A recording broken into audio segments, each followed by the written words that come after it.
Yodel.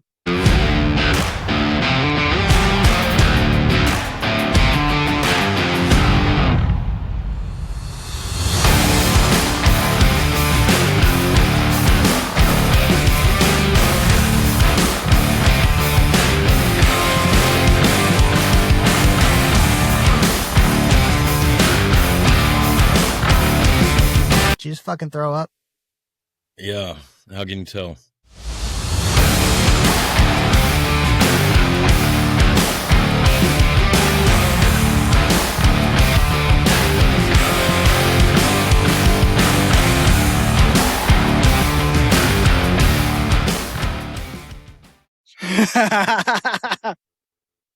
You know, whenever I'm talking about a yodel, like in the new band, it's not that kind of yodel, right? I know, but yodel metal, motherfucker. That is funny though, but isn't that awesome? Like that's awesome, dude. It is so creative. It's like it's really good. Like I was so amazed when I saw that for the first time. I was like, holy dude. Well, and the funny thing is the other night when we were talking about it on the new band, I'm trying to get some of the country out of the voice and all that because it's metal. It's not country like I'm used to. And one of the guys was like, it's actually kind of cool with you having it in your voice. I'm like, yeah, but it is very fucking redneck of me. And going from, you know, the country to the metalcore metal shit too, like, I'm like, bro, it's so fucking different. And then one of the guy's wives, he was talking about it. I'm sorry, she was talking about it. And she was like, you know, I wouldn't change from your, you know, twang your country sound to when you're doing it, especially, you know, on some of these covers. Like if we're going to do a cover of, actually, I'll tell you straight up. So we were talking about it and I want to do Jamie Johnson in color because this is going to be at metal shows. Okay. So this is going to be, rock bars, rock clubs, you know, rock venues, you know, on a lot of these. And then, but I was like, bro, it'd be cool if, you know, and this was thinking about last night, if I was doing in color and I got to the seen it in color part and then cut into a death or five finger death punch, the bleeding, and go straight into the lies, but reorganize the song to then have the intro guitar solo after that, and then go into the first verse. So I want to play with it a little bit, bringing the countryside to the rock and the metal and all that. But I was showing them Lakewood the other night because these are all guys like the drummer, our drummer, on the rock band. He's painted face like a skull and shit like that. Lakeview. Or what did I say it was? Lakewood, Lakeview. Oh, Lakeview. But I was like, we were talking about it and they were like, well, you know, how do you feel about going from the countryside to the rock scene? And I'm like, you know, I said, it's just going to diversify me a little bit. And I was like, I'm all about it. I'm still going to work on the country stuff, but I'm like, you know, this kind of opens me up to some different shit to play with and all that. And they're like, you know, but so, one of the guys, Justin, he's the drummer. And he's like, bro, he's like, country's just so boring. He's like, cause he double basses and everything. And And he's like, so blah, I'm like, yeah, but, and then, I mean, it really depends, though. You know what I mean? Like it's really about all how you do it. I mean, and then it depends on how, I guess, you feel how true you are to the art of the yeah. history of it and everything. So yeah, I can see where he's coming from, and I can see where, like, because then you have people that are like, oh, now I'll admit I'll have that little bit where I'm sure you'll say gay, you call me gay, but like there's a couple, but I'm by no means like a big fan. There's a couple of Florida Georgia Line songs that I like. I enjoy them because they're it's a cool beat. Like I like the Nelly one he did with them, just because it was a cool beat. You know what I mean? But they're I not have no country. idea what They're song you're talking about. I'll send it to you, but I don't consider them country. They're pop. They're more of a pop band. You know what I mean? Yeah, And yeah, then you have all those other people's like that's country now. I'm like it's not. It's not country. So like even I recognize that, but I know they get played on country stations and then like they get ranged out to country genres. But then you have them, you have Beyonce going to the country music awards and shit like that. You know what I mean? Like you kidding me? And she's looking like Doug Dimmadome, owner of the Dimsdale Dimmadome. You know?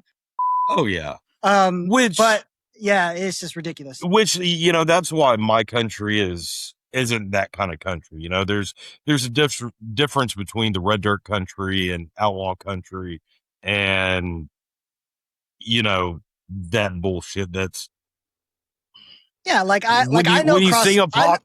I know cross yeah, Canadian ragweed, and I know that's completely different that's a completely different line of country than anyone else would recognize. And a lot of people like today even have never even heard of them. And I'm just like, yeah, today I'm saying, like back in our day, people knew who it was because they were very popular. But like, but like today, you talk about cross Canadian rag, they just like, huh? Like people have no idea what you're talking about. Like, oh yeah, yeah. No, I agree with you. It's nowadays in the country scene, you have too many fucking guys that sing pop with a country accent, and they may throw a steel guitar in there. You know what I mean? That's ultimately what it is. Little violin, maybe fiddle. A little accordion in there, fiddle, a little something like that. Yeah.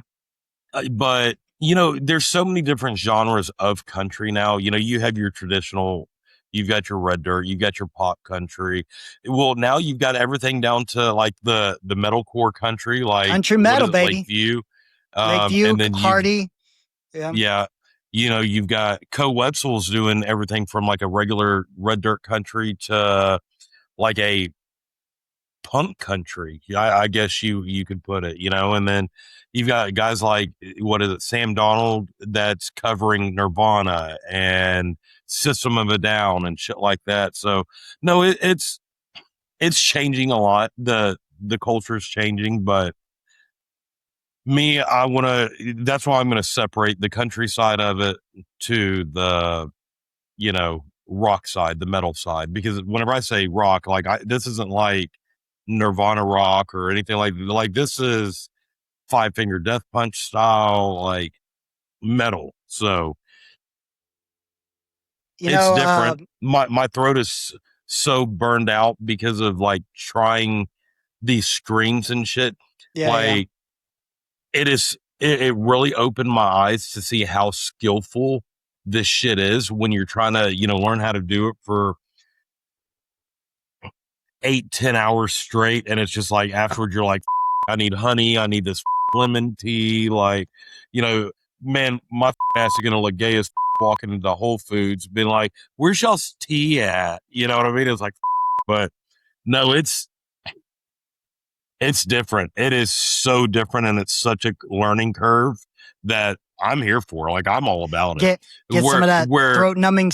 Get some of that throat numbing spray for blowjobs. Oh yeah. Well, so I don't want to use that spray stuff because you can tear up your vocal cords worse by using it. But we were going over some of the different songs I've written and shit like that, and everything was very country.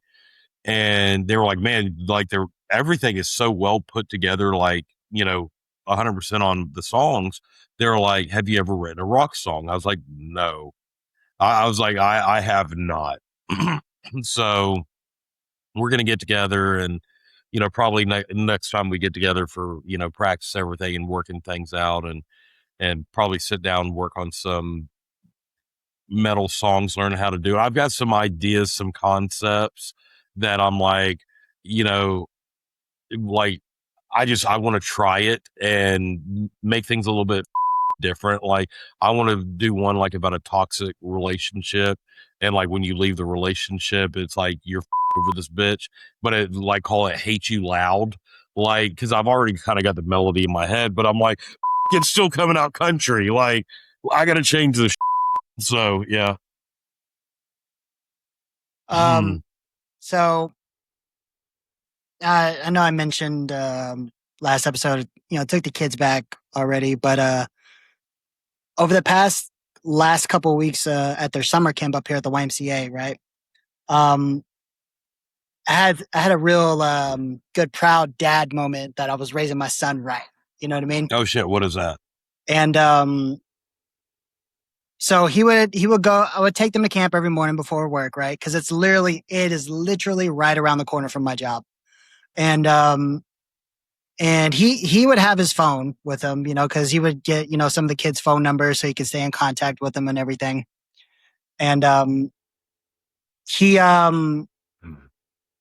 one day I picked him up and he was telling me that well, he's like, hey dad, how was your day? I was like, oh, it's cool. What'd you do today? He's like, me and some of the other kids, we were talking about music. And I was like, oh yeah, what about it? He's like, we were sharing metal songs and I was showing them some stuff. I was like, really? What were you showing them? And he's going through like my playlist that I play in the truck. Now, some of the stuff that I listen to in the truck isn't a lot of like older metal that we grew up with. It like I have some Slipknot, but I listen to some of the newer stuff a little bit, like Bleed From Within, I Prevail. He loves I Prevail, and but he also said he's like, but I also showed them Lakeview because that's his favorite band too. And since it's my favorite band, and he's like he only found one person, but everybody loved their songs that he was showing them. He's like, so he got a lot of people onto Lakeview, and but every day, like when it was like, yeah, we were talking more and sharing more metal songs. He's like, yeah, I was showing them Falling in Reverse, and only one other person knew who that was, and then was it Bullet for My Valentine? Like and it was just like my boy, he's talking about this crap pop, bullshit, that's being played nowadays. He's talking about some metal music. And then and but no, I felt good. I was like, hell yeah, man. That's my boy. He's talking about hell yeah. But then what was also another proud moment to make sure he's not losing the classics. Cause I raised when they were young, and my son like still knows a lot of the music because I used to listen to a lot when they were younger, and he showed them Motley Crue. Oh no shit. Yeah. And one of them cool. and one of them was like, "Oh yeah, my dad listens to that." Yeah.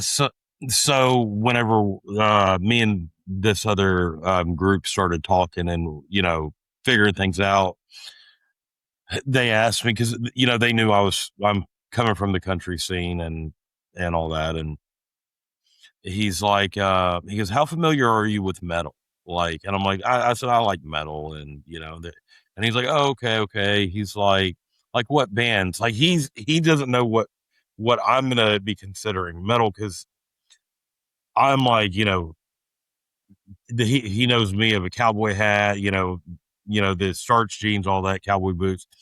And I'm like, oh man, I was like, I was like, there's a lot that I like. I was like, I was like, regular rock, like Three Doors Down, Creed, all that, they're all great. I said, you go into Alice in Chains, this and that. I was like, but I was like, I love Slipknot. And he was like, oh, okay. I was like, I love Slipknot, Death Punch.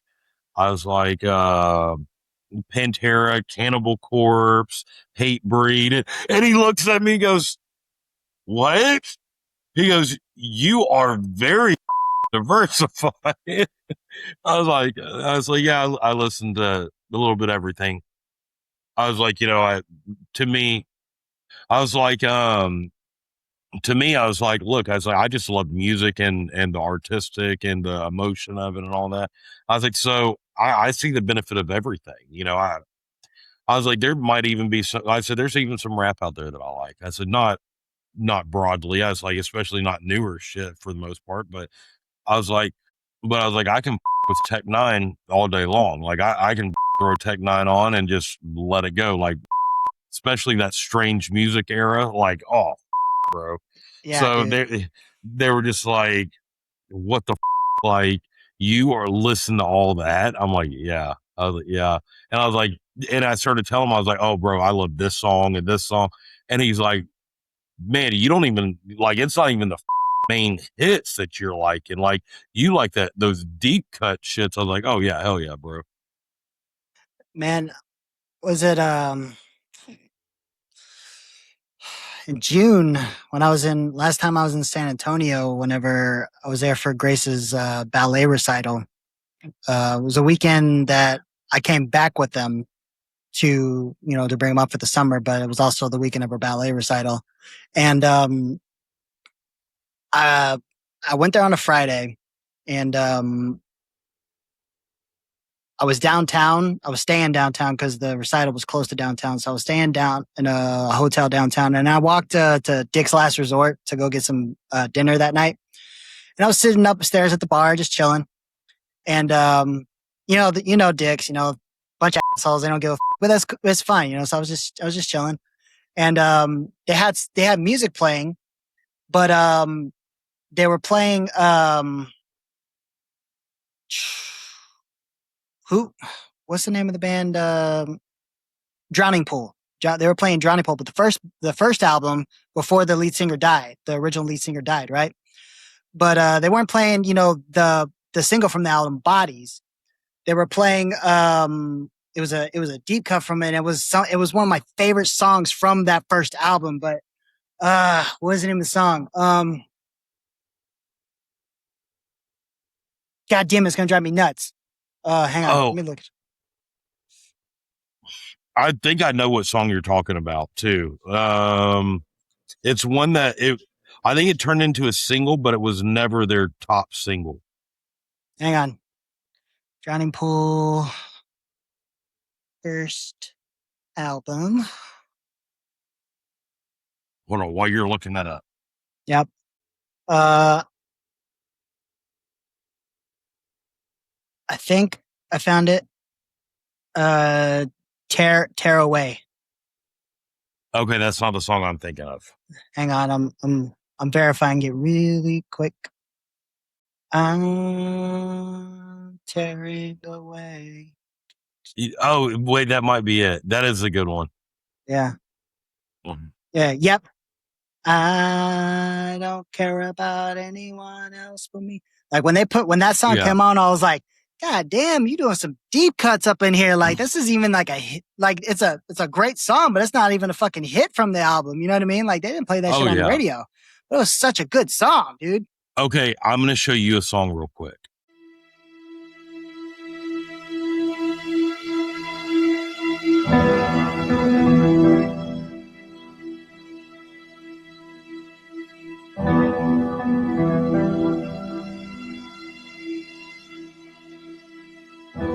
Load up on guns and bring your friends. It's fun to lose and to pretend she's overboard and self-assured.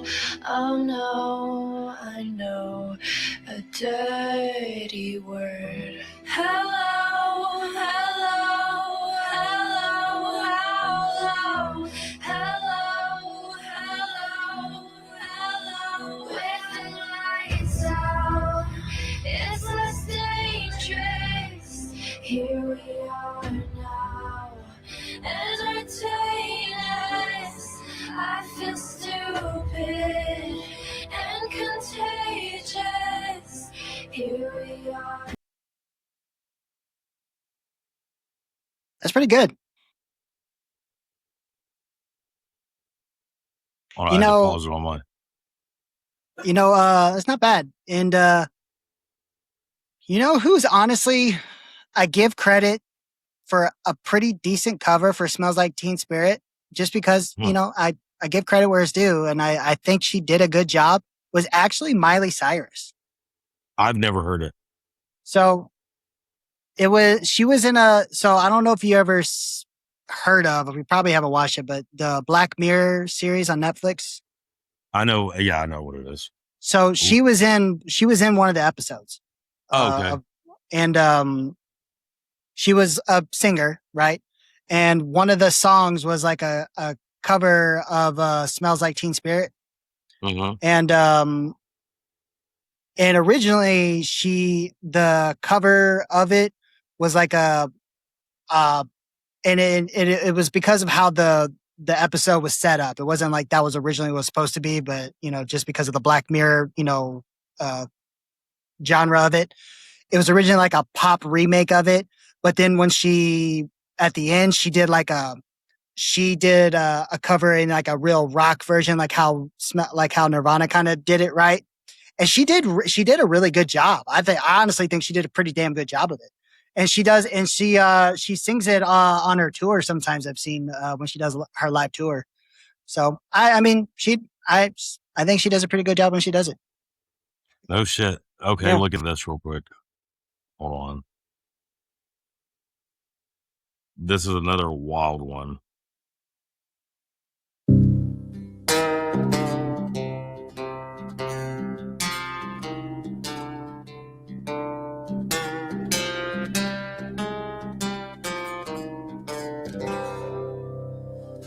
Life is a waterfall, one with the river and one again after the fall.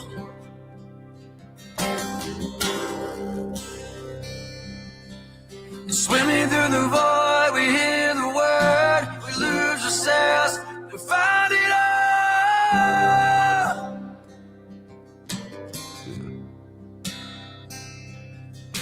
Cause we are the ones who wanna play, always wanna go, but you never wanna stay.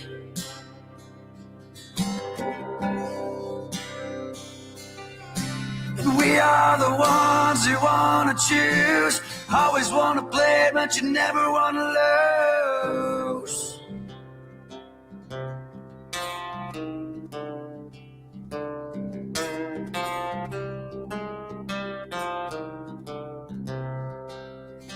Cause aerials in the sky, when you lose small mind, you free your life. Cause life is a waterfall, we drink from the river, we turn around and put up walls.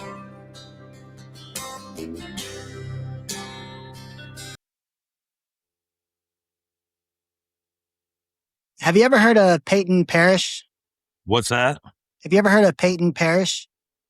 He does like Viking metal music. Oh yeah. Have you heard his cover songs? Mm-hmm.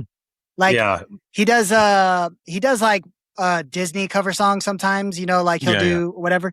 But have you heard his cover of Hoist the Colors, the pirate song? No, I don't think I heard that one. Dude.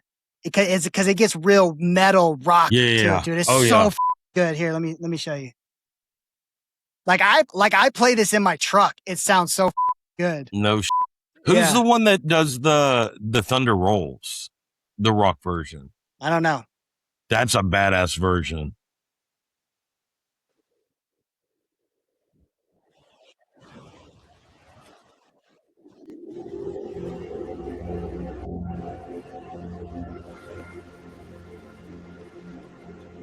The king in his band stole the queen from her. Oh, I have heard this, yeah.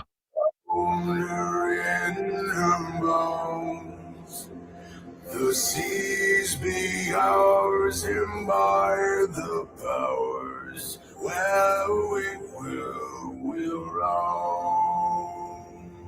Yo ho, oh, head towards the colors high.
Oh yeah, that's shit wild.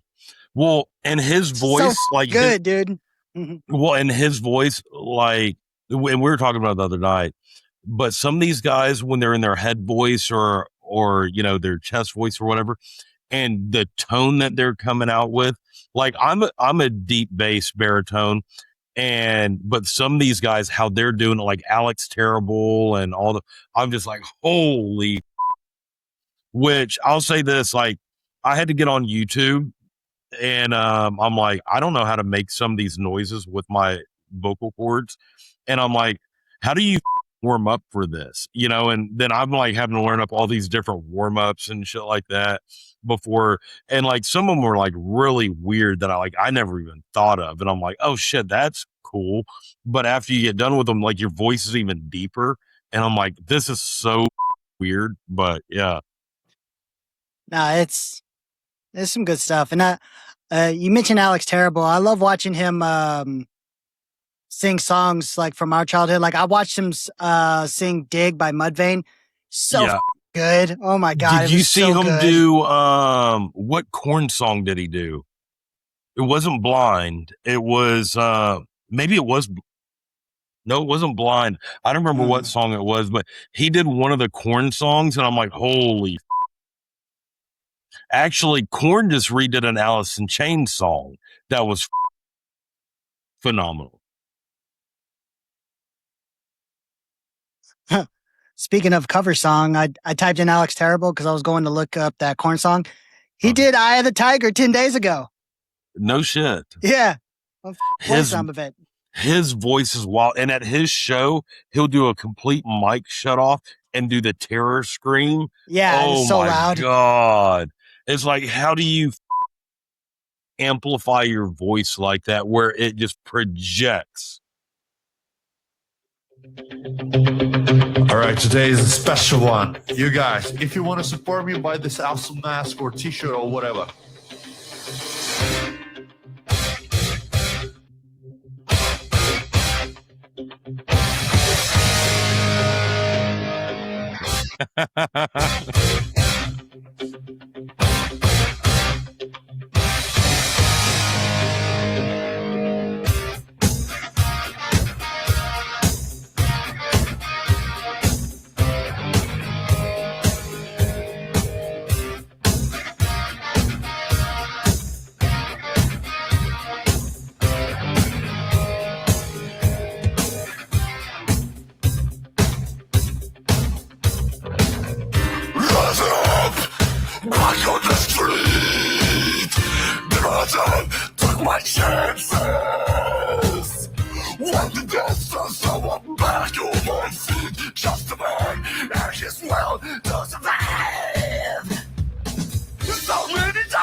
Man.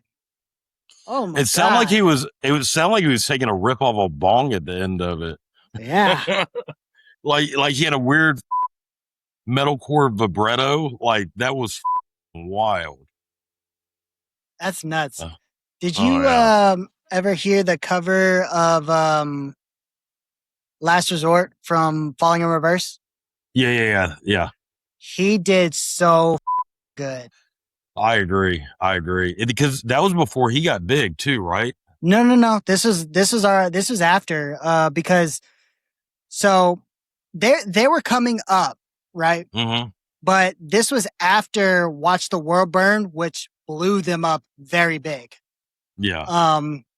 But no, and I've been wanting to bring this up to you actually, because and you had mentioned this episodes and episodes back, voice of our generation. Best one, people talk about Corey Taylor. Phenomenal voice, great singer, Yeah, he's wide the goat. breadth. Yeah. But you had also talked about Aaron Lewis, right? Yeah, the two goats. Yeah, exactly. by So, far. Because they have such a wide variety, Mm-hmm. because Aaron Lewis now, people know him more so for country now. We know him from Stained, which Stained, depending on which songs you listen to, it's pretty heavy or it's pretty chill. It just depends on what you're listening to, right? Yeah. Then like you got everything from Mud Shovel to Outside and Been a exactly. While. Right? Yeah. And then you go to Aaron Lewis just by himself. He's a country guy, right? Yeah. But still amazing voice. And you got Corey Taylor, Slipknot, fucking hardcore. But what people don't give enough credit to personally with Corey, with Slipknot in general, is he raps a lot in Slipknot. He does very well. You know what I mean? Yeah. It's everything from like a weird metal, new metal, metalcore kind of thing to all the way down to like the ballad, more country type whenever you deal with like Snuff or Vermilion Part 2 and shit like that. Yeah. He's so actually one of his best ones I like listening to is Wicked Game. Like he did really fucking good with that. Yes, he did. Yeah. But I go back to the first album, right? The self-titled album, right? Mm-hmm. Wait and Bleed, the song that started it all for everybody, right? Great song. But then go to the deep cuts, heavy metal, sick, right? That's where everybody like, brrrah, brrrah, right? And then Spit It Out. That's where the rap came in. Really good right there. Like, and but then you go to what's his other group? Stone Sour. Yeah, Stone Sour. Yeah. It's rock, but it's not. It's more melodic. Yeah, but you see the breadth of his voice. He's very. I don't know, good. bro, because I would consider Stone Sour metal too, because but you gotta think what I say is like not heavy, not like Slipknot. You know what I mean? It's not. But well, they get pretty hard on some songs. But what I say with his voice, I'm talking about his voice. Yeah. You hear him sing. You hear him really open up his ability in Stone Sour. You know what I mean? You really hear that out there. That's what I mean by that. Well, you hear him get really hard on like with the song that he did with Apocalypto. And then you hear him even more like on the rap side whenever he did Wither with Tech Nine. And it's funny we talked about Tech Nine and then he goes and he does that. Oh yeah. Dude. He also did Bitch Slap with Tech Nine, which is cool because he was rapping but with the metal voice. Yeah. But fast forward to what I'm talking about now. What I think, me personally, right now, currently, one of the most versatile and most talented singers is Ronnie Radke. I agree. He is. Yeah. He has such a wide breadth of talent and how he can sing. And and then because when you go again back to our generation, you have like Aaron Lewis, you have Corey Taylor. Chester Bennington was moving forward a little bit further past that because he came a little bit after, but still coming to that church. You go to Chris Cornell. You go to who was Lane Stacey. Who was the lead singer? Stone Temple Pilots. His name is escaping me. Oh, Scott Weiland. Scott Weiland. Yeah, Scott Weiland was great too. Like those guys, like it was just and even Kurt Cobain, same thing. It was like they were all in a very unique category. They all stood out. You knew exactly that voice when you heard it. And that's what I feel about Ronnie Radke. You know his voice when you hear it. You know what I mean? Well, a lot of these other ones, they blend in with a lot of different people and you can't really tell them apart.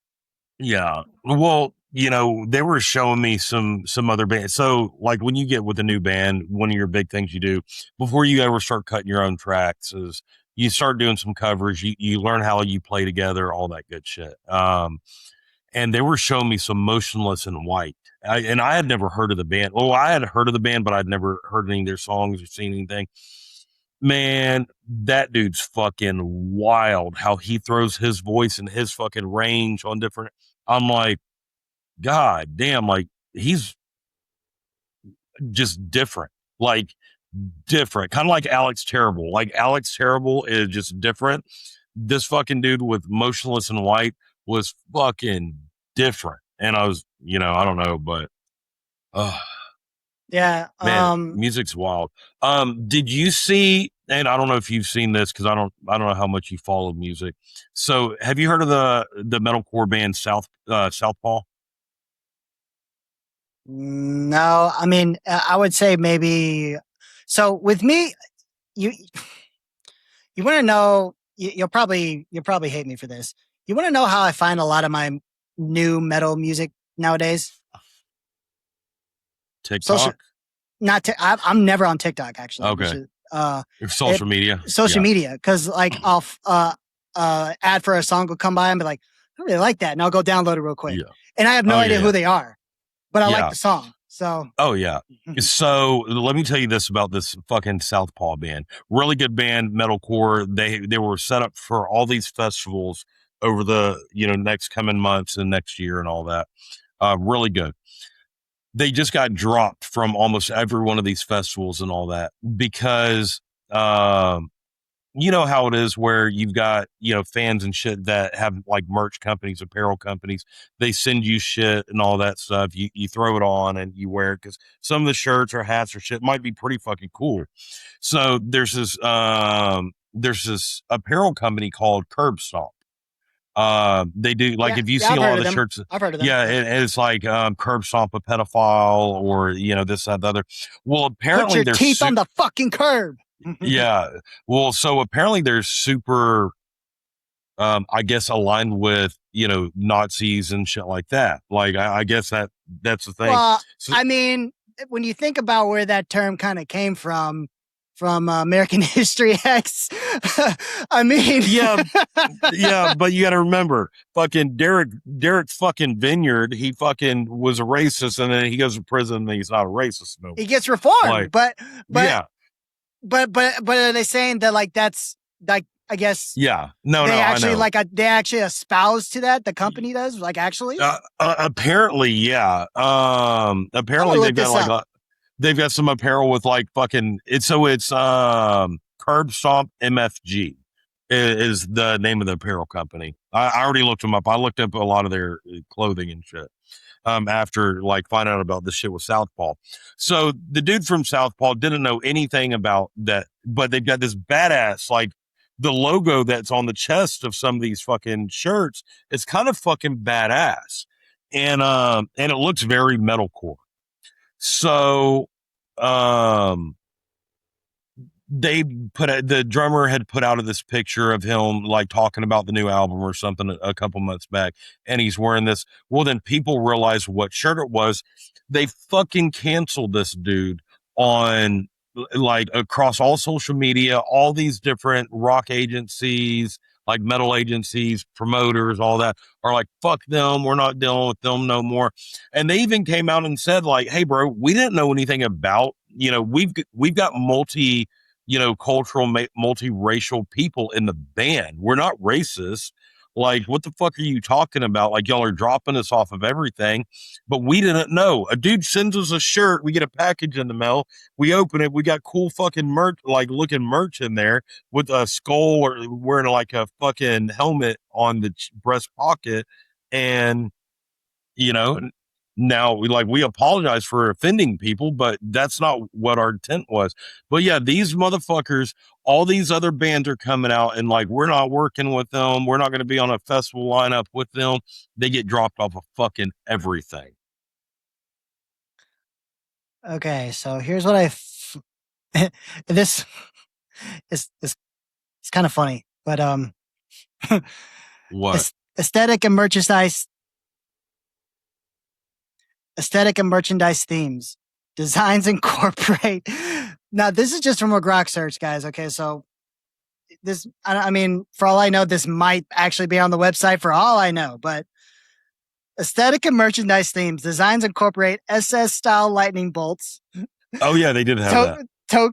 Totenkopf, Death's Head, Sonnenrad like motifs and slogans include Death to Zog, Got Mit, I don't know, My Honor is Loyalty, Generation Zyklon, Goy Boy, Most Hated Goy, ACAB, Anti-Pedophile. Well, that's not a bad thing. Anti-pedophile messaging, Crusader imagery. That's not a bad thing. Biblical references, Psalms 23:4. Okay. Well, mix of biker, outlaw, anti-government, and historical military style in iconography. Huh. Hold on.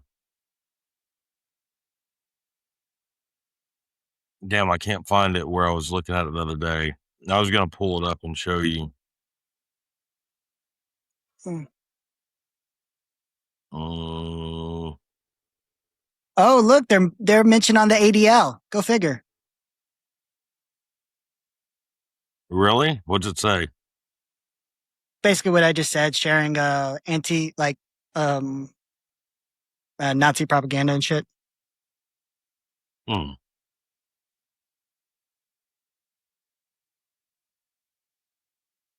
Let me see. Is this it? No. Damn, I can't find the shit now. No, I forgot how I found it the other day. I found it. Like there's a dude on a drilling rig that had like a, the double bolt, like on a face mask. But if you look, like there's a lot of fucking shit. Like the picture that I saw of the drummer from Southpaw wearing, it didn't look racist. It was just like it had a symbol on the chest that was like, I think it was like a skull or something like that. Like, why are you making that face? It's interesting. It's funny because the way they have their okay, fuck it. Let's just share. The way they have their website set up is you can't see most of these shirts fully. They're cut off on purpose. Yeah. Well, so God. This isn't where I saw them. Like this isn't the website I saw it. I saw it on Instagram or something. Yeah, but this is their actual website. So like you can't obviously this is like the eagle, right? Like it's but it's cut off on purpose. And there's a Generation Zyklon right there. Oh my God. None of the shirts looked like that. So the shirt that the dude was wearing, the drummer from Southpaw was wearing, all it was it looked like it was like a skull wearing a. So this is what they're talking about, similar to the SS lightning bolts, but it's a CS. Yeah. Yeah. Oh, nope. There you go. No, that's definitely. That's definitely lightning bolts. Okay. But yeah, so the symbol on the one that the drummer was wearing, it reminded me of the Metal Militia logo. That's what it looked like. Yeah, and I thought that the same thing too when I saw it. Yeah, so I was just like, God damn. But yeah, it's just fucked up that like this dude came out and was like, hey, bro, I didn't even know what it was. Like, I was wearing it. I get it sent to us. Like, and all these other bands should know that. Like, you may have fans come up and be like, hey, bro, this is my, shirt line here, because they're hoping for the artist to throw it on and wear it in some pictures and shit because it's going to drive, sales and all that. And sometimes you might get some cool shit, so you throw it on, but he didn't know no better. Now he gets they get canceled. It's fucked up, but whatever. Yeah. Speaking of, there's no freedom of expression or anything like that. Whenever it really comes down to it, is bullshit. Yeah. Like, and my opinion is whether he fucking supports, the Nazis or not, like, what's the difference between these fucking rappers supporting, all these Antifa or Black BLM. Lives Matter? Yeah. Like all that shit. Like, it's all like, it's one-sided. I'll say that much. But speaking of fucked up, like we already talked about this a little bit, but hang on before you go to that. Let me mention something else real quick before we move to that. because you're saying like there's no different than rappers, NBA players, some of the football players and stuff like that. All these people supporting Black Lives Matter and stuff like that. Did you see that? And I want to say, I think it was in Houston. I could be wrong though. That black guy on the sidewalk walk up to a random white woman and just like knock her out while he's like on the phone recording himself. Oh no shit! I didn't see that. Yeah, like he was recording himself, and it looked like he was having some. I mean, to be honest, it looked like he was having some kind of like mental break. Not to give him like the mental health like defense or whatever, because he was like he was fucking tripping out, and all of a sudden, this woman just walking, and she literally is being polite, says hi, and he just says what, and just lays her out, and she's like seizes up because he hits her so fucking hard in the head. No shit. And then he just says like, that's your fucking problem. That's the fucking problem with this shit. And he just walks away. And it's clearly a hate crime. It's clearly an act of hate crime, but they're not going to do that. They're not going to charge him with a hate crime. Why? Because he's black, because black people can't be racist apparently. Right. And then, then it comes up, obviously, just like that dude that stabbed whatever her name was in North Carolina on the subway. Oh yeah. Right. This dude has been arrested for all types of violent crimes like 13 times before and just keeps getting let go. No, you know what I mean? Shit. Yeah. Well, so Veterans for America First, we've got a strong relationship with them, and they reached out the other day, and she was talking to me about wanting us to do an event with them so this Vietnamese kid, I think over here in Houston, I can't remember where he's at. I'm pretty sure it was Houston, but apparently he got jumped like out of nowhere by a group of non-whites, and now like really fucked him up. And they're trying to do like a event for them, fundraise and all that. And they asked if we'd like to be involved, but it's just like, why the fuck, do these fucking dumbasses act like that? And then all these like team takeover bullshits and all that, like, it's got to start cracking down on this shit. It's causing fucking anarchy. It's getting, I don't know. It's just fucked up. Here, I found the video real quick. Just like I said, I can't remember exactly where this was.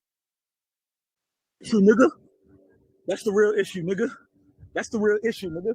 You sitting here playing with me, nigga. That's the real issue, nigga. July 21st is the real issue, nigga.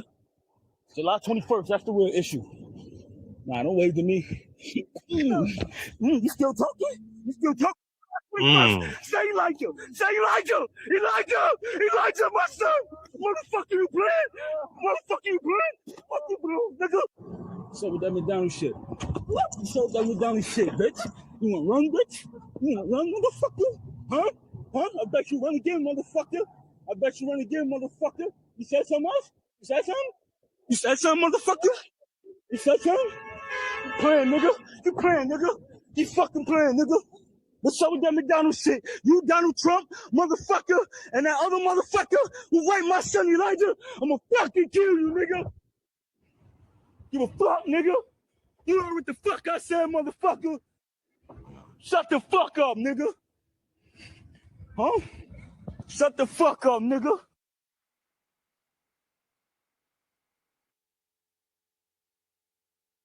Two white women.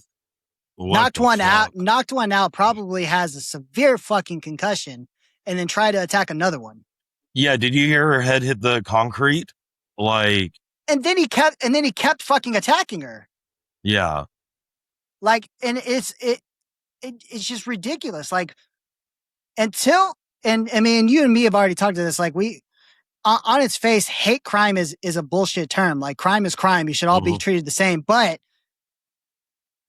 if we're going to classify hate crimes for federal, to get federal fucking, feds involved, right?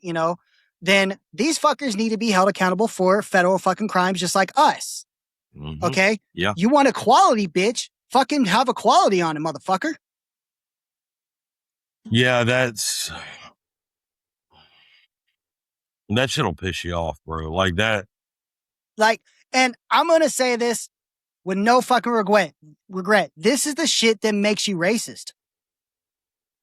Yeah. This is the shit that makes you racist. This is the shit that makes you not want to be around people of certain races because they do this shit and then you have the race stand up for this type of behavior. Yeah. I don't hate black people. I have tons of black friends and a lot of my black friends are going to say the same fucking thing.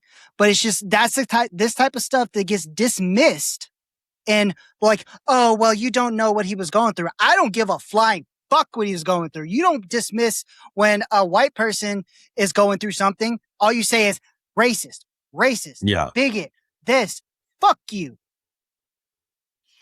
Yeah, I agree. Okay, so I've got a question. Do you think it is the majority of the culture, or do you think it is more of the internet and social media taking the specific examples and inflating them? I think it's the Jews. I'm just joking. I think it's a mixture of both because I think the social media and everything influences the culture. Yeah. So I think that the social media, music even, and movies, TV shows, you have talk shows, news, everybody is always, even politics is always playing up the victim narrative of race and sowing the division. I think that is what influences the culture to shift that way and try and then starts to make them think that I can behave or I can always claim victim in the end. Yeah. Yeah. And then I will still stand up for one notion. I don't think it's a majority. I don't. I truly don't. That's me. I don't think it's a majority. I think, unfortunately, that's just what we end up seeing go viral. You know what I mean? Yeah. But what I will stand behind is that everything I just mentioned, the fuckers in the music industry and big people in sports like fucking LeBron James and these people, the people in the news media and politics and stuff, they continue to dismiss, to justify, and push all this shit. Yeah. Which is what causes people to be racist and start to turn away and speaking, in ways that they don't like because they're sick of being treated unfairly. I could see that. And I like watching, or listening to the Hodge twins shit. Like, I think they're pretty fucking good. I love the Hodge twins. They're so fucking funny.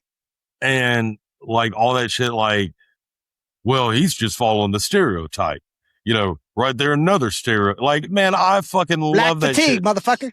Because they make so many jokes about it where they take a little bit of seriousness out of it. And then it coming from someone that is, I'm going to say it like this: with a flip of a coin, they could be doing the same bullshit that they're talking shit about on their podcasts or videos or whatever. You know what I mean? Like, they come from that culture, and I thought I saw something about like they came from like a fucked up household or something, and then I think that they went Marines or something. I don't know. Like, I don't know their whole background. One was a Marine, one was Army. Okay, I don't remember, but yeah, and they're half black. Okay, yeah, but like, but just because they're half black, they're still pretty fucking dark. Like, you're Mexican, but I think you associate more white, right? Well, yeah, because I grew up with my white side. I don't speak a lick of Spanish, and it's funny because even whenever I was in the military and people saw my last name, and especially Mexicans, Dominicans, Puerto Ricans, wherever like that I served with, they would try to speak Spanish to me. I'm just like, don't. It's not there. Don't even try. Like, I'm a shitty Mexican. It just never happened. I couldn't. It just not. It's not even there. You kind of look white. So here's the thing, right? This is how shitty of a half Mexican I am, right? My dad, he goes, and so my dad is like my daughter and is like my ex-wife. Yeah. They can go out into the sun and they just get completely dark. No sunscreen required, right? They just completely dark. My mom, white as can be, and you can sprinkle some baking powder on her and she'll still be whiter than shit, right? Yeah. She can go out into the sun with just a smidge of like tanning lotion. She may get a little red, but she doesn't burn. Yeah.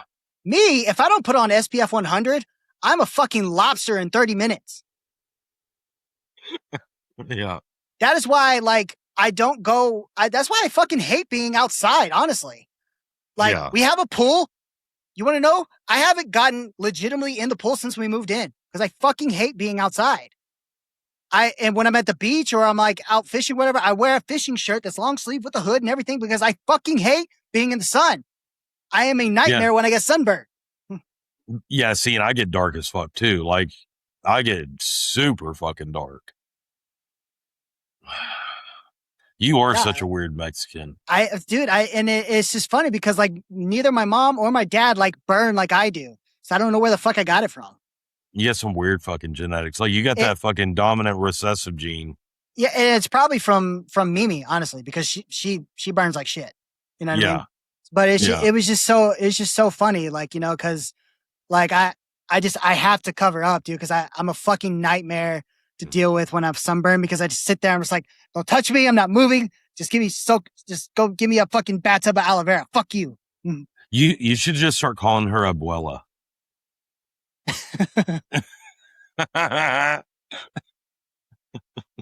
Yeah, but no, I got nothing. No, not a lick of Spanish.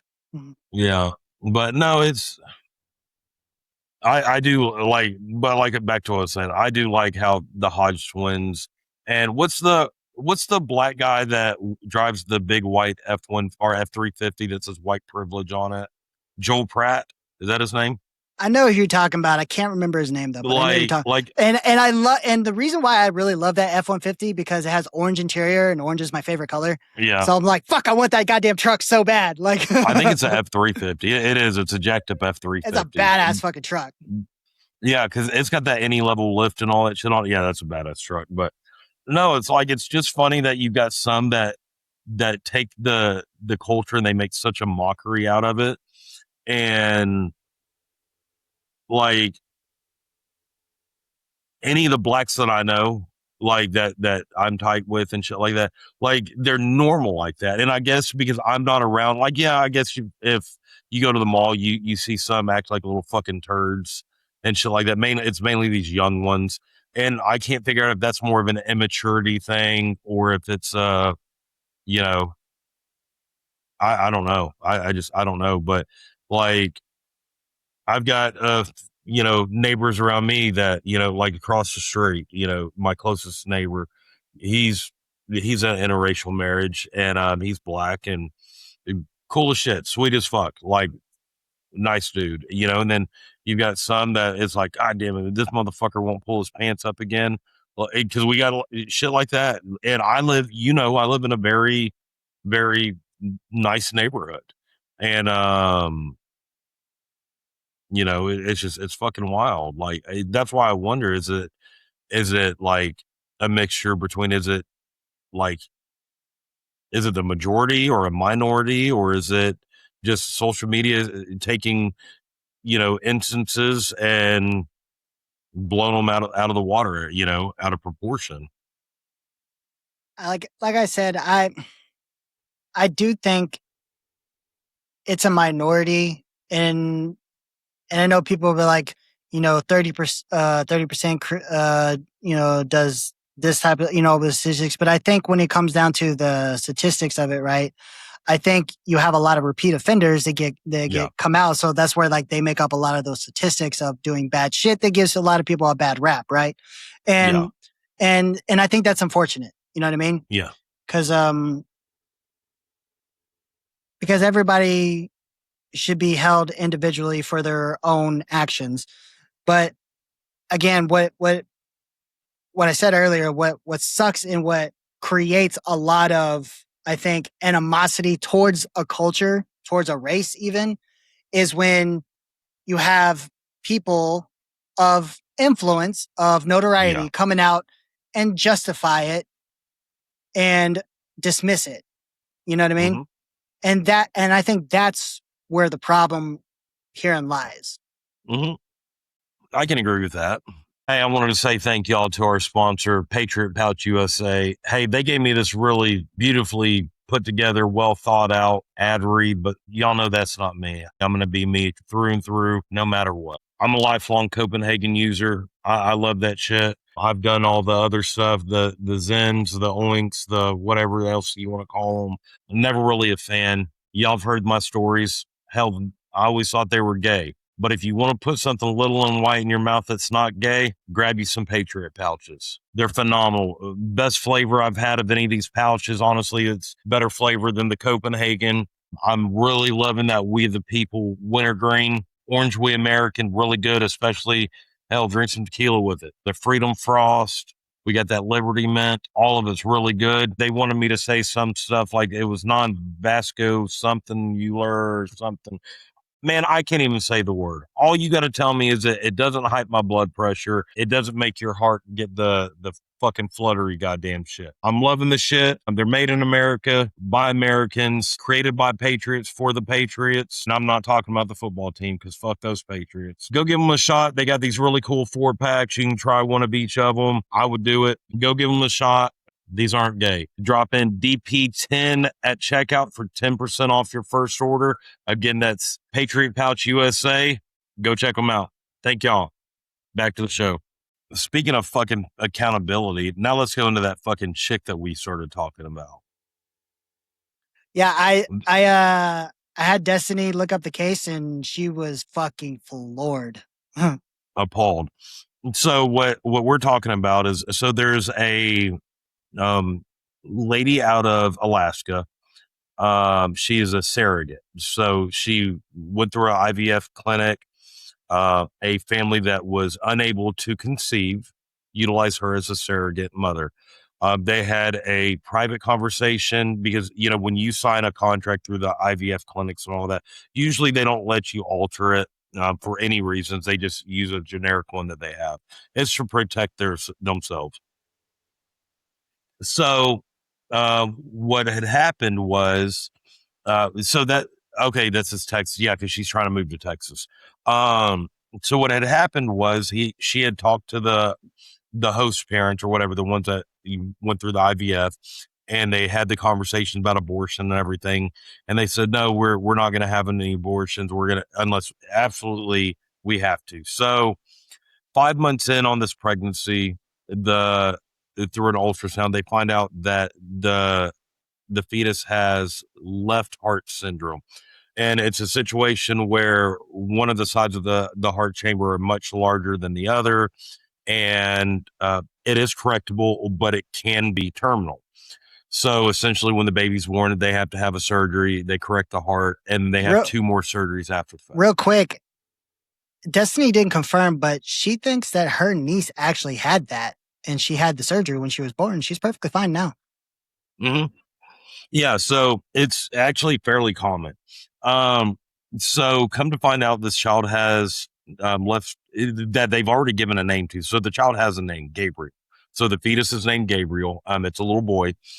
And when they find out about it, the IVF parents say, okay, well, we need to hurry up and abort it. Well, the surrogate is, I guess, very pro-life, and that's her opinion. And okay. So she says, well, I'm not going to do that. You know, we already had this discussion. My body and me, I'm not at risk of death or anything.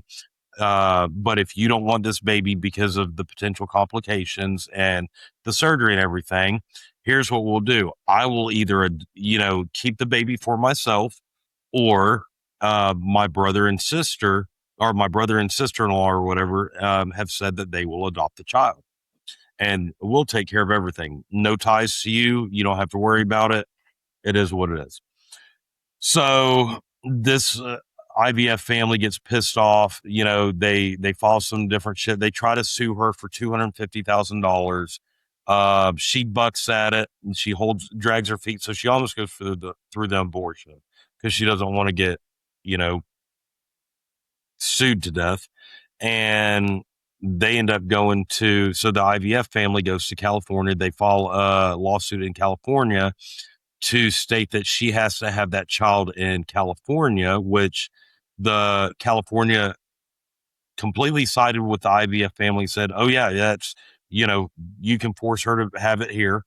And essentially what they do is, instead of having the surgery, they would have the baby and it would go in a, NICU or whatever until the baby passes away. And which is completely fucked up. Like, it's fucked up that all these liberals and shit want to talk about body, my body, my choice, this, that, the other, until it goes the other direction. Like, super fucked up. Like, I started doing more research, and there's a shitload of different surrogates that have had issues like this over the years. And they're forcing these abortions, even if they don't believe it. But because these dumb contracts or lawsuits in these liberal fucking states, like, how is it that it's only my body, my choice when it's convenient? Well, it's the same.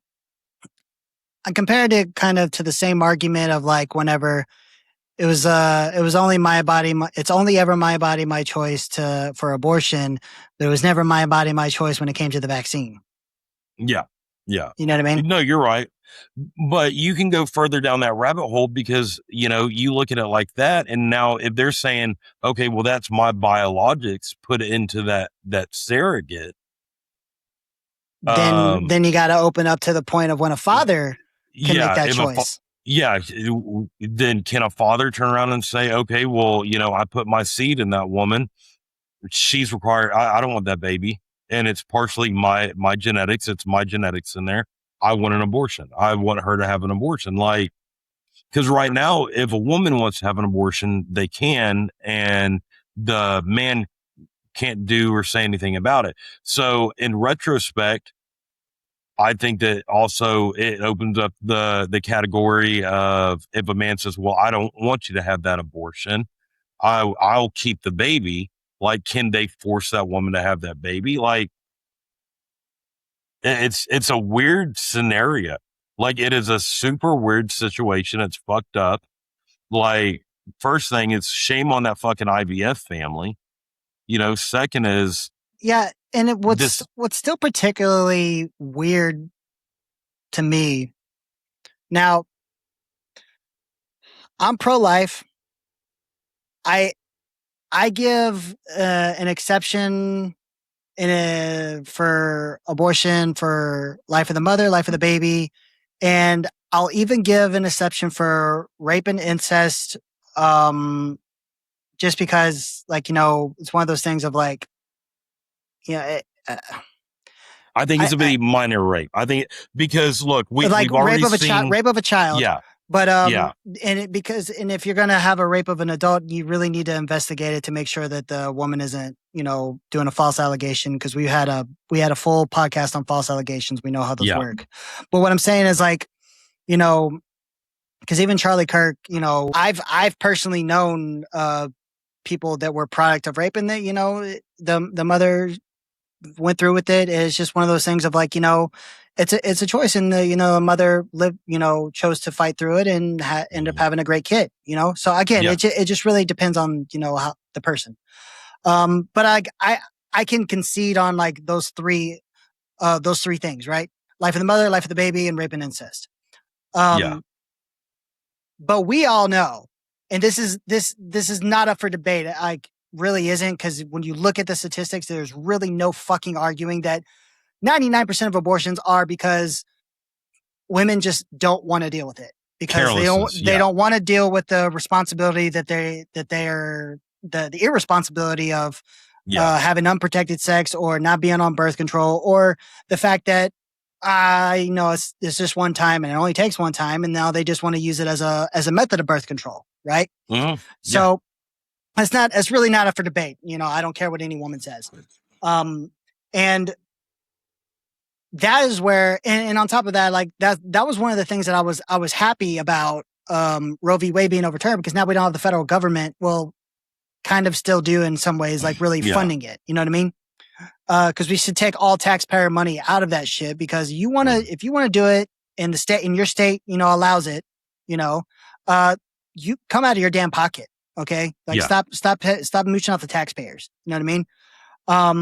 But that's also where I'm like, the government should be protecting life. Mm-hmm. So that's where people will be like, well, now you're getting the government in your business. And like, no, the government should protect life. That's law, like protecting life, and stuff like that. So, well, and like we were just talking about racist shit, like racism and, black and all that. Planned Parenthood was fucking created by Margaret Sanger, and it was made to exterminate the black population.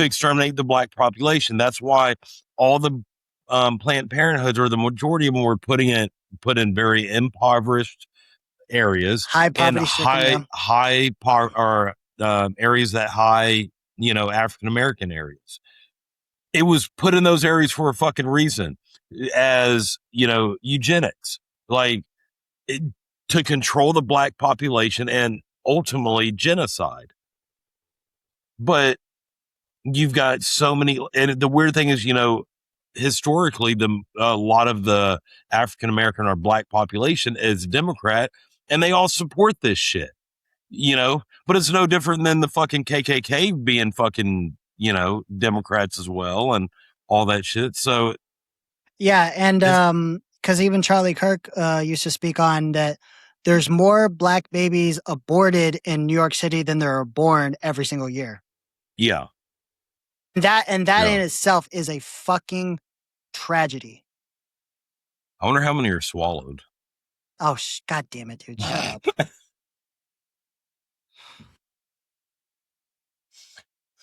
Logical question. Okay.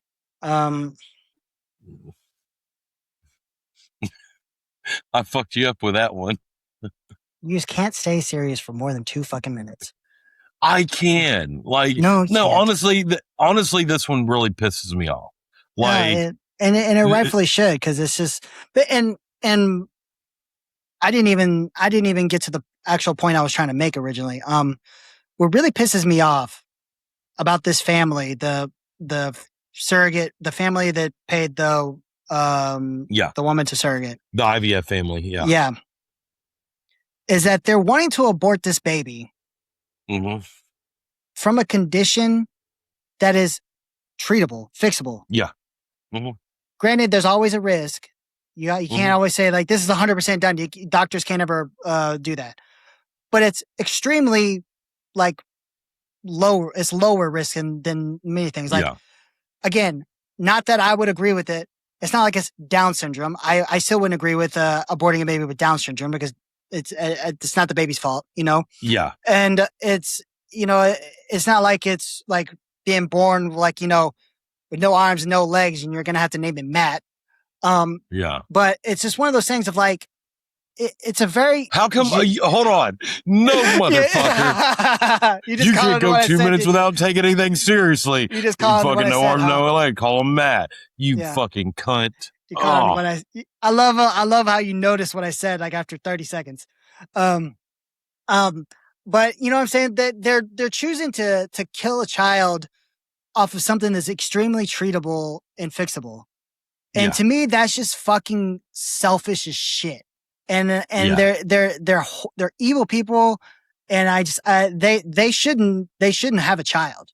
That's just my personal opinion. They should not have a fucking child. That is just fucking evil, and I think they're disgusting human beings for that. Yeah, 100%. I'm right there with you on that. Like, fuck them. They should They shouldn't even be able to own a dog. Like, fuck them cunts. That's just, I hope, and the shitty part is California is like, oh yeah, you can force them to have the baby wherever you want, whenever you want.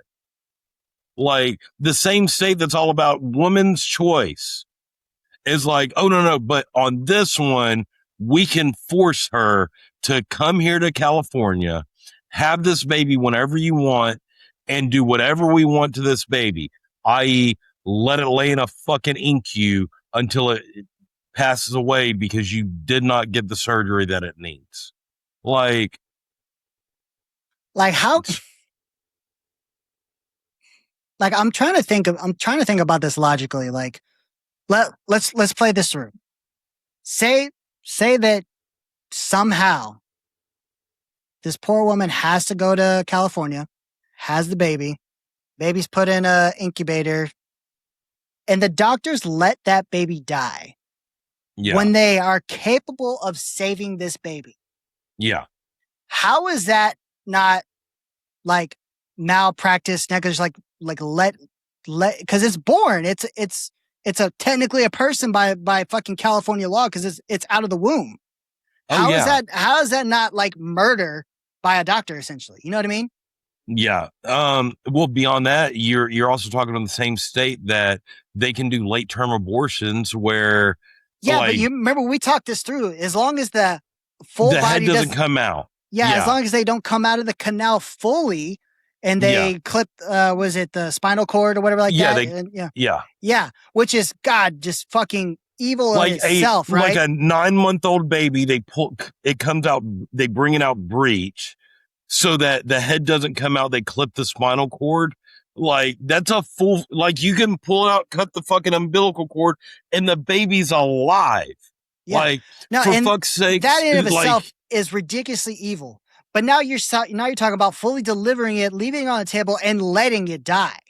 And yeah, that I don't see how that cannot be considered just like murder.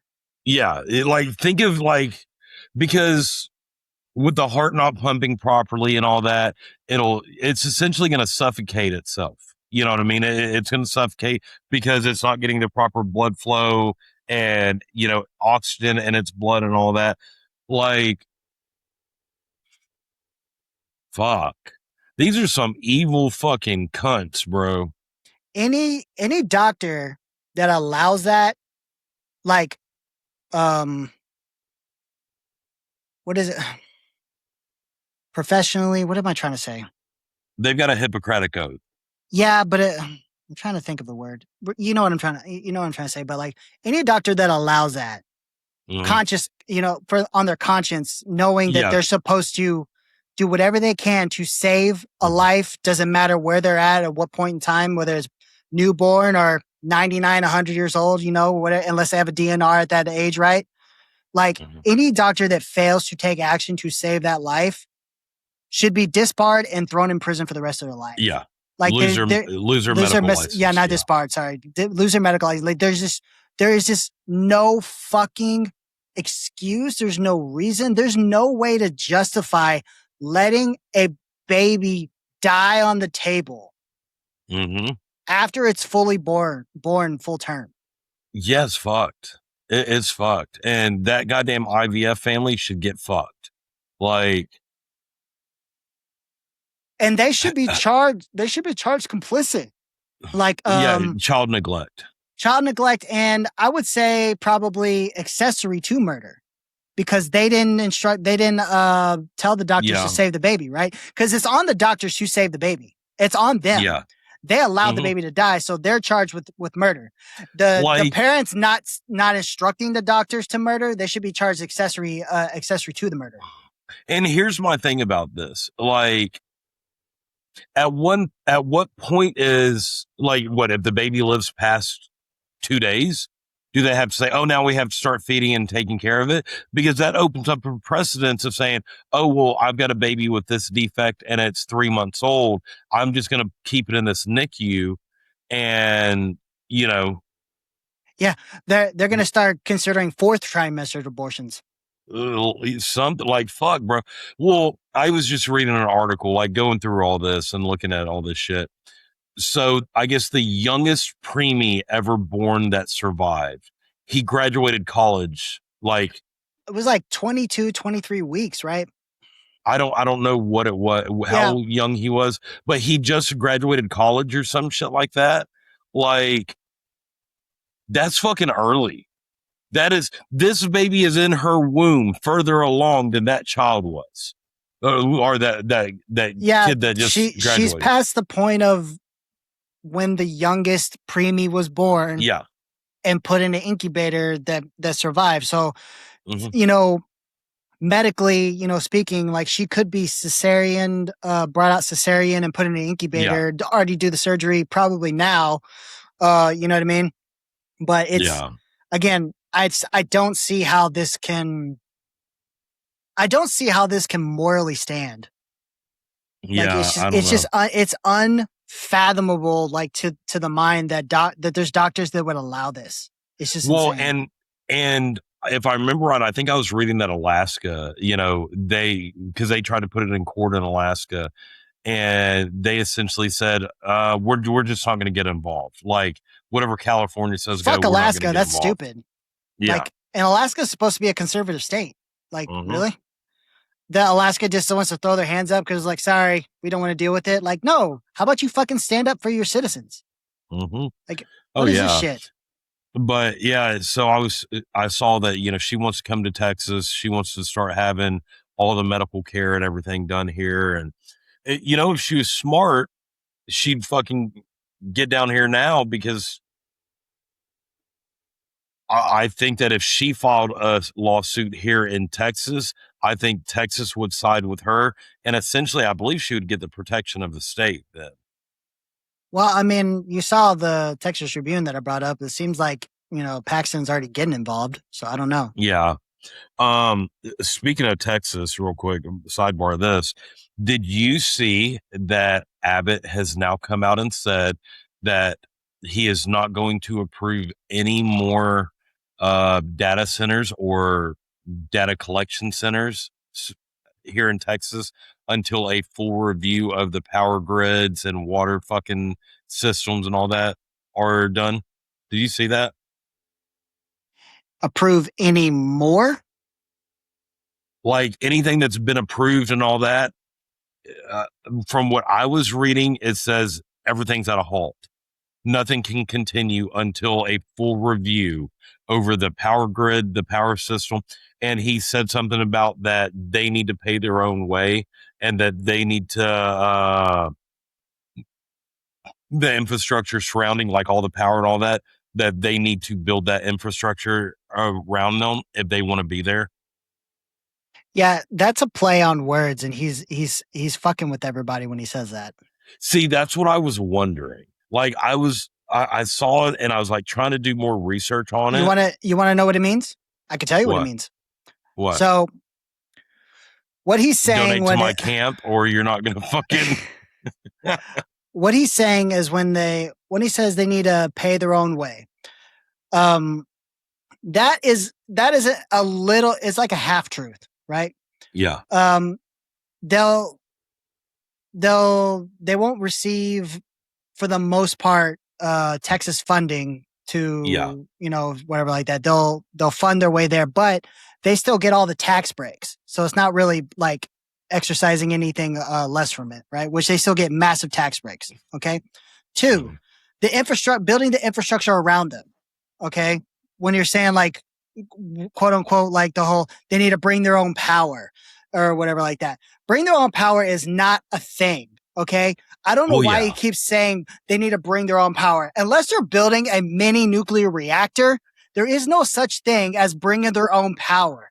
They can set up their own infrastructure there, like you said, but guess what? They're still going to suck the fucking power grid around the area where they're going to set up. There is no such thing as bring your own power. That is a fucking scam on words to you know, pull the wool over your eye on all the people. 3, bring your own water. What the fuck does that mean? they have to get the water from somewhere. They're going to take it from you. Okay. That is still not a thing. Now, when they say that bring their own water, because they're going to do the cycling ones, right? Where they don't, one-time use. Cool. That still doesn't account for everyday water use throughout the system, okay, which these data centers are fucking huge, okay.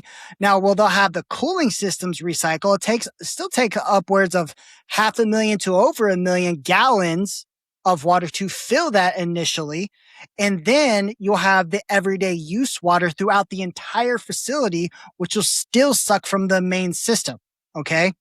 So, still not a bring your own water bullshit, okay. Yeah. Like, he is fucking scamming the people with a play on words to try to get their support because he knows data centers is a big fucking topic in Texas. He is a fucking piece of shit scam artist. Yeah. No, I agree. Like, I think the same thing. So, let me see. But yeah, is this what I'm talking about? Yeah. See right there. Resource protection. Regulators aim to verify whether data centers will provide their own electricity. That means nothing. There is no such thing as provide their own electricity. Yeah, because solar can solar sustain one of those? Solar won't even be a fart in the fucking wind to try to power a data center. Yeah, see, I don't know. Like I said, unless they're going to build a mini reactor, which would honestly be smart if you think about it. If they built mini nuclear reactors to run these things, they cannot bring electricity that is not going to come from ERCOT. Okay, that is not a fucking thing. It doesn't exist. Damn. Yeah, that's fucking wild, bro. Like, and you know this more than anybody. Like, where the fuck is this bring your own electricity come from? That's the dumbest thing I've ever heard. See, yeah, I agree. And that's why, like, I was wondering, I was like, and I don't know about these data centers very well. Like, I don't know if they can be sustainable off of solar. You know, obviously they can't off of wind. The only thing that I can think is that maybe they have to come and put all new power lines and, you know. Yeah, and they will. They will need to build new. They will need to build new electricity line, entire new grid because they need more. They need like a lot more. But guess what? Yeah, it's still going to come from the Texas grid. They're not going to build an entirely new grid that comes from nowhere. Mm-hmm. Where do you think it's going to come from? No, I agree. That's why, like, I saw that today whenever I was reading it. I was like, unless I'm not understanding this fucking dude's doing some sort of smoke and mirrors on this shit. No, like, that's exactly what he's doing. Like, it's ridiculous. Like, this whole political cycle is so fucking weird. Like, do you follow Kalshi or Kalshi or whatever at all, and like all the other betting sites? Did you see that fucking they're thinking that Paxton's not going to win? Yeah, it's like he's down by like 1 or 2%. I thought it was further than that. No, they have them still pretty neck and neck, but it's like barely. Is it? Because whenever I was reading, like on a couple of the betting sites, like the odds are going pretty far into Tellerico, or what's his name? Yeah, Tellerico. Yeah, pretty far into his favor, and he's a fucking douchebag. Yeah, no, I agree, but no, I tracked them pretty good, but it's only barely. It's only barely. He's only down, I think, 1 or 2%. Oh, okay. Hold on, but honestly, and now betting odds are pretty good. To be honest, like they are pretty good, but I give them a margin of error of honestly like 2 to 3%, just because it's betting. But so I still probably put them at a dead heat right now. But the official Kalshi numbers that I saw, and I haven't checked him in the past day or two, honestly. He was only down by like 1 or 2%. Okay, so it's saying I checked Kalshi and Polymarket. Okay, so it's saying the 2026. Yeah, see, he's down by James, 1. Okay, yeah. Oh no, Polymarket puts him down by 1. Kalshi has him down by 2.5. Polymarket's got him by 2 right there.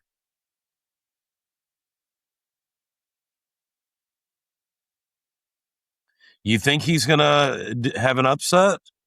Like, what do you think? Kalshi has Tellerico up by 6. It said, "God damn."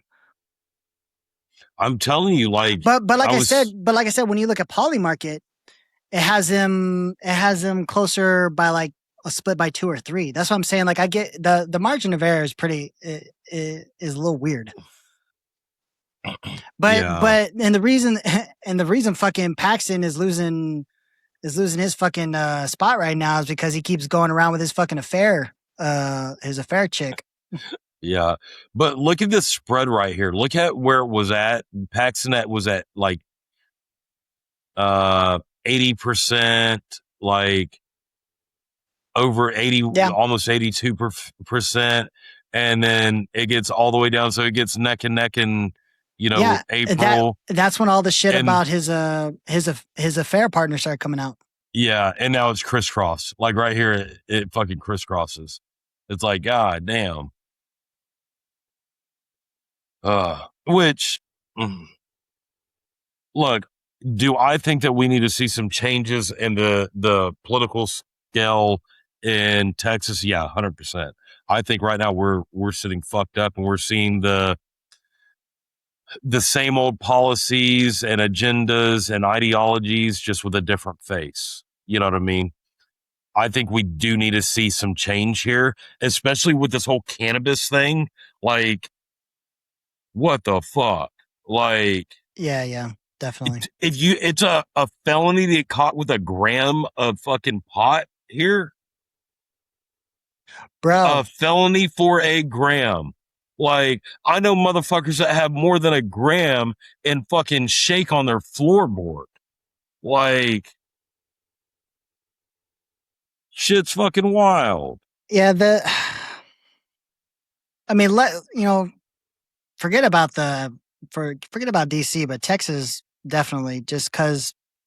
And I put a post up, and actually I didn't send this to you, but I sent this to some of our friends. I sent it to Kaylee Campbell. I sent it to our buddy Derek at Diamond Hill. I sent it to Alex Duncan, and talking about how, because you ever driving or just sitting there and you just something hits and you just have like you think about something, right? Yeah. So, here, I'm just gonna bring it up because nobody says things like you do when you first say it, because then when you try to repeat it, you sound stupid. Where are you? Yep, there it is. Okay. So, after I finish reading this, let me know what you think. The right says the left is the party of mass illegal immigration. Open borders, mass amnesty, birthright citizenship, anchor babies. And the right, all these things are what the left constantly run on, and the right uses it as propaganda to get people to vote for them during elections, making you believe that the right actually cares about American citizens more than the left does. But the right has now become the party of mass legal immigration, H-1B visas, refugee programs, and now amnesty. Isn't it obvious? This is clear-cut as it can get. Our government isn't a two-party system. It's a uniparty all focused on the same exact thing: power, control, and money. Both of them are parties of mass immigration. One illegal, the other legal. Neither are concerned about real, true American-born citizens. Neither would give up their power and control if it meant helping Americans at all. They're not focused on public service. They're about self-service. So if you ask me, Tucker Carlson, Joe Kent, Thomas Massey, and Marjorie Taylor Greene are doing what the rest of us want, and quite frankly, what the country needs. At this point, what's the worst that can happen? Yeah. No, you're spot on. They're both parties of mass immigration. Yeah, you're right. Speaking of immigration, I don't know if you saw this article. Did you see about the soldier that he married? I don't know, a Hispanic girl or whatever. I think he was I like an did. E6 or whatever. And so she was going to her immigration lawyer to go over some paperwork. So they're already married. They've got a 5-year-old together. And fucking ICE picked her up at it. So she's married to a U.S. soldier with a baby. ICE picks her up with and puts her 5-year-old child, their 5-year-old child, in a room. He has to leave, and I don't know. So I don't know if he was on deployment or what the deal was. It was something weird, but it was like talking highly about like he had to, you know, I don't know, something, and then come back and take leave. And now he's taking care of the child because they don't have anyone to take care of the child or whatever. But because she got taken to a detention center in, I think, Louisiana or something, an ICE detention center, like she's married to an American citizen, to a fucking U.S. service member. Like, talk about shit the fucking bed, bro. I know which one you're talking about. I'm trying to find it. But I think he's like an E6 or something. Yeah, but there's a lot of them coming up right now. So here's one thing that I want to say about ICE in general. You and I, we've both been vocal. We support ICE. We think they do great stuff. But there has been quite a bit, and I think you'd agree, there's been quite a bit of ICE moments, Negligence. that have been shitting the bed lately. Okay. Yeah. Gross negligence. Yeah. Yeah. And what I think, tell me what you think. What I think is with the mass surge in hiring, because they've hired a shit ton of ICE agents. Mm-hmm. And, yeah, it's probably needed, to get some more, gets to do all these mass deportations that they're quote unquote doing, but they're actually not fucking doing. And what I think has happened is with all these, this rush to hire and get a bunch of agents on the street and everywhere, mm-hmm. that has led to a lack of talent getting on the street, and then people are fucking up. And I agree. Yeah, and I think that's where I think that's where a lot of the fuck ups are coming. But here's why I think it's even more fucked up. So yes, she's married to a U.S. soldier. Like, that fucking marriage license should trump, part of the expression, but, whatever citizenship she has, unless she has loyalty to Mexico or wherever it is, I don't give a fuck. But she's obviously going to an immigration office because she's working on her shit. So now they're going to sit outside and arrest motherfuckers trying to do the right thing going into the immigration office. No, go find your fucking criminal, like, illegals and shit. There's too many fucking criminal illegals out there to arrest a bitch that's going in there to do the right fucking thing. Well, on top of that, like you said, she's married to an American citizen, a service member, yeah, and she has a child who's an American citizen. Now, whether you agree with that being like maybe, oh, that's an anchor baby. Well, again, that's not necessarily the issue here. She's married to an American service member, and therefore she should have her visa sponsorship. Now we're assuming that her stuff is good. Now, if her stuff isn't good, I don't know, that maybe where some black and gray, black and white area that we're missing. I don't know the particulars of it. I'm playing devil's advocate in that notion. I'm not justifying it. I'm playing devil's advocate in that notion. But so here, let me say it like this. So if let's say I had vacation a lot in South America, I'm going to Uruguay, something like that. And I meet this hot ass bitch down there, and I'm with her and all that. I'm like, you know what? I want to marry this bitch. So she flies back up to US with me. We get married. what now she can't stay here because I met her. You have to have a spouse visa. You have to. Otherwise she has to. But yeah. So I've got a marriage certificate, and like obviously the marriage was legal. So yeah, you've got that process and all that. But still, like even during that process, why is this chick going to get kicked out or detained whenever I may be going through the process with this visa? And we all know how the government operates. Yeah. They fucking suck. Again, they work like turtles fuck. Again, I'm not denying that seems pretty fucked up. What I'm saying is I'm playing devil's advocate, thinking maybe there was something fucked up in the paperwork. I don't know. I'm just saying. But this is clearly one of those things of like, really, this is what you targeted? Because aside from the tons and tons of illegals that are, I mean, because when you think about it, illegals, regardless if they're violent criminals, they're criminals because they're here illegally. But we have tons of violent criminals that are here that need to be removed, period. Then we need to get the illegals that are working jobs under the table, taking jobs from American citizens out of here. Yeah. Those I think should also be a high priority. I don't care that they're not doing anything violent and they're just here working for a better life. I don't care. They're not American citizens. They're taking jobs from American citizens. If they wanted to stay here and work, then they should have done it the right way. Yeah. Point blank, period. Get the fuck out of here. Let an American get the job. Okay. So this is just obviously one of those things of like, really? This is what you targeted? Yeah. No, I agree. Like it's super fucked up, super dick. Like honestly, when they did like arrest her or they started interrogating her, because she had to say, "Hey, my 5-year-old child's in that next room.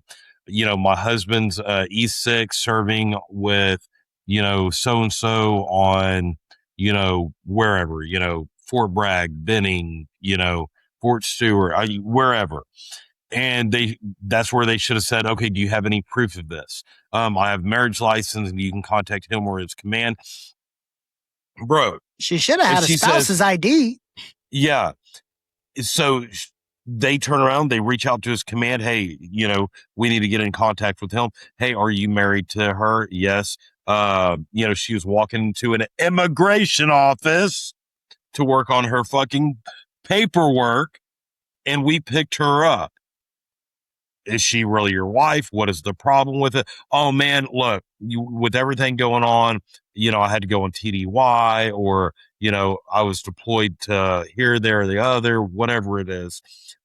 I wasn't around long enough for us to get everything over. Yeah, the shit kind of lapsed a little bit, and we're having to straighten everything up because I wasn't here. I was on this deployment or whatever, whatever the reason. But yet she is my wife. We're trying to get it straightened out, taken care of, blah, blah, blah, blah, blah. Okay, fine. Here's her summons that, we're going to cut her loose, her and your child loose. Here's her summons. She's going to have to appear. You're her sponsor." "Yes, I'm her sponsor." "Okay, well, we need you in court with her whenever she appears for this. Try to get y'all shit worked out. Thank you for your service. Have a great fucking day." Easy. Yeah. Like the command for fucking ICE, like they're fucking idiots. They're fucking morons. And they wonder why they get a fucking bad rap. It's bullshit like this more than fucking anything. This is the type of shit that pisses me off with it. Like, I can understand the good that they're doing, but when you're doing that many negligent, look, that fucking 5-year-old child was probably scared to death in there. Doesn't know anyone, sitting in a fucking little conference room or whatever. You know how they keep not knowing where his mom is. Yeah. And then he has to go home and daddy's sitting there and say, "Well, mommy, she's going to be home. She's coming, when, I don't know, like." Yeah, it sucks. It really does. And if she gets deported, here's the bigger thing. Because he's a single parent, they could technically, because he doesn't have the child care properly, and I don't know how it is now, but he could essentially get fucking kicked out. Well, he'll have to do a family care plan with like another family member. That's how they do Well, it yeah. now. Yeah. But if there's not another family member that can take the child or whatever, like, and why is that fair to him? Because then that kid's not going to, I don't know, like, Yeah. And the family care plan doesn't have to be a family member. Like if you have a trusted friend, you could do that, but obviously it's usually a family member. Yeah. But But still, it's still fucked up. Like, it is fucked oh up. yeah. And think of how pissed off he is at our government right now. Now you've got a soldier that our government attacked his fucking personal life and his personal family. How true do you think he's going to be to this fucking country now? Like, that's how you fucking. I mean, I think it's one of those things of like he gets resentment just towards ICE, but Maybe, and Trump, because this is Trump. Trump talks all about ICE and everything, and then like that's how you create radicals. When you do dumb shit like this, you create fucking radicals. No different than fucking Vance coming out and saying all Muslims should be kicked out of America isn't racist. That kind of bullshit creates fucking radicals. Like, y'all are fucking idiots. Y'all are moronic. Yeah. And you wonder why people are voting fucking blue. Like, I don't know. Neither one's morally correct. They're both all fucked up. Guys, if you haven't seen already, you should go check out our merch on our store. Got some pretty awesome. When's the Fauci stuff. shirt coming out? It's up. It's not up now. It's out. It's getting put up here pretty soon. Got one of my favorite designs. The wall. The only wall I visit is the Alamo. Here in Texas, we pay homage to one wall, and it ain't in a foreign country. Got our 1836 shirt. Never surrender or retreat, victory or death. Colonel William Barrett Travis, the Alamo. Come and take it, as we know, in Gonzales, Texas. You may all go to hell. I will go to Texas, from Davy Crockett himself. Fuck WEF.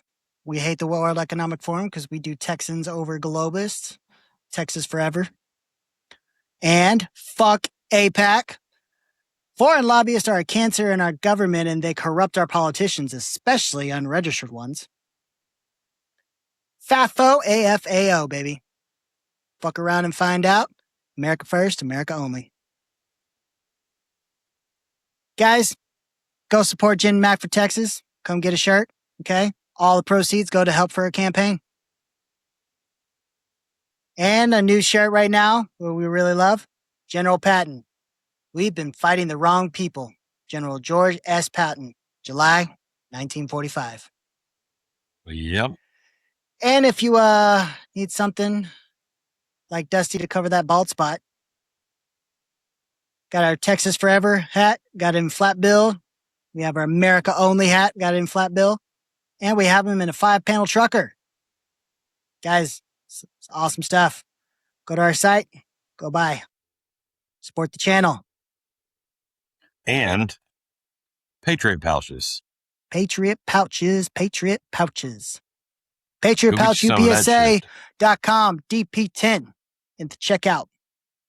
Yeah, look at this. Here's how much I love this shit. I don't know if you can see that. That's all I have left in that can. Like, these motherfuckers are good. I'm actually using them. Like, this one, I can't even, have fucking childproof on them, and I'm like a child. I can't open them. This one has probably about a half can left. Like, I love these things. They're fucking good. All right, guys. Thanks for tuning in. A little bit different. We did a lot of music talk, but it was pretty fun, though, actually. So. Oh, yeah. Oh, sidebar. No free ads, but look what I started fucking. I got that fucking alpha brain. Okay, Joe Rogan. No, fuck you. And I got the neuro energy and focus gum. he promotes that too, right? I don't know. Does he? I think he does Noah Grump. Yeah. Okay, he might. Man, this shit is fucking good. Like, really good. So, FYI. Dude, I sent you a website. Again, I don't know why I text you anymore because you just fucking ignore me. I'm busy all the time. Fuck you. I don't give a shit. We're in business together. Like, pay attention to me, you fat fuck. Yeah. Hang on. Let me bring it up real quick while we still have a couple minutes.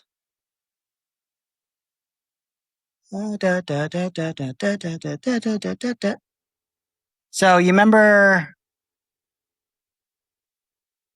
one of our first episodes? We were talking about sacred mushroom and the cross. Yeah.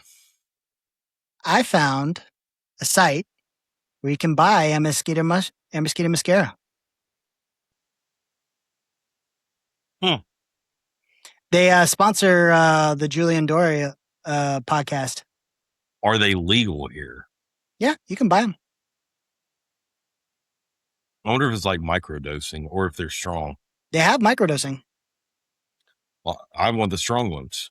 Well, I mean, you get caps, you get gummies. There's actual like stuff you can do tea or whatever like that. But then they have like microdose tinctures and everything. But they have other stuff. They have Amanita, Kana, Kava, Blue Lotus, Silagiat, California Poppy, Hawaiian Baby Woo Rose, Functional Mushroom. But there's a bunch of stuff. Can you get ayahuasca there? No, there's no ayahuasca. Damn. No, they're not going to go that nuts. But I thought that was pretty cool. I agree. I got a sidebar question. So you know We're running out of time, goddammit. I know, but you know the Texas Forever logo? Yeah. Can the shirt distributor put the logo on Yetis, on cups? I don't know. I'd have to ask her. I mean, I want to say probably. I mean, she makes a wide variety of stuff. I'll shoot her a text and ask her because I asked her if she makes patches, but she doesn't make Velcro patches, unfortunately. Okay. But Destiny used to make tumblers and mugs. So, well, she might need to start making some for us. Yeah, but I'll shoot her a message and ask her if she makes tumblers. So okay, because you know how I am with my fucking Yeti and then like my big ass Yeti that I fill with Kool-Aid, all that stuff. But yeah. So okay. All right, guys. Like, comment, share, subscribe, but never forget, Texas Forever, motherfucker.